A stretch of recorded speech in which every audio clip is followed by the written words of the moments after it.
መዝሙር ዘዳዊት ሃሌሉያ። ምስጉን ነው በክፉዎች ምክር ያልሄደ፣ በኃጢአተኞችም መንገድ ያልቆመ፣ በዋዘኞችም ወንበር ያልተቀመጠ።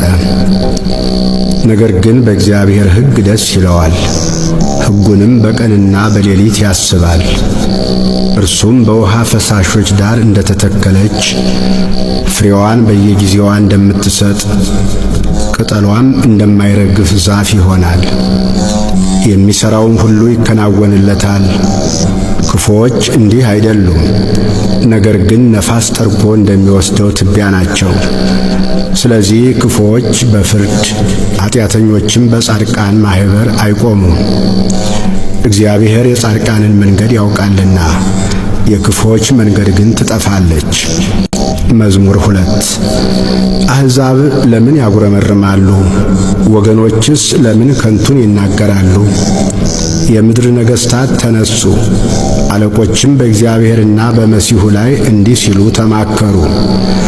ማሰሪያቸውን እንበጥስ፣ ገመዳቸውንም ከእኛ እንጣል። በሰማይ የሚኖር እርሱ ይስቃል፣ ጌታም ይሳለቅባቸዋል። በዚያን ጊዜ በቁጣው ይናገራቸዋል፣ በመዓቱም ያውካቸዋል።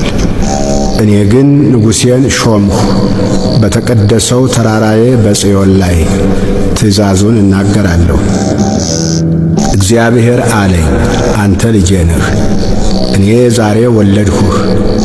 ለምነኝ፣ አሕዛብን ለርስትህ፣ የምድርንም ዳርቻ ለግዛትህ እሰጥሃለሁ። በብረት በትር ትጠብቃቸዋለህ፣ እንደ ሸክላ ሰሪ ዕቃም ትቀጠቅጣቸዋለህ።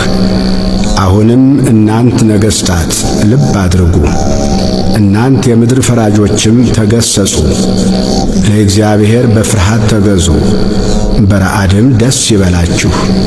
ተግሣጹን ተቀበሉ፣ ጌታ እንዳይቈጣ፣ እናንተም በመንገድ እንዳትጠፉ። ቁጣው ፈጥና ትነዳለችና በእርሱ የታመኑ ሁሉ የተመሰገኑ ናቸው። መዝሙር 3 አቤቱ የሚያስጨንቁኝ ምንኛ በዙ! በእኔ ላይ የሚቆሙት ብዙ ናቸው።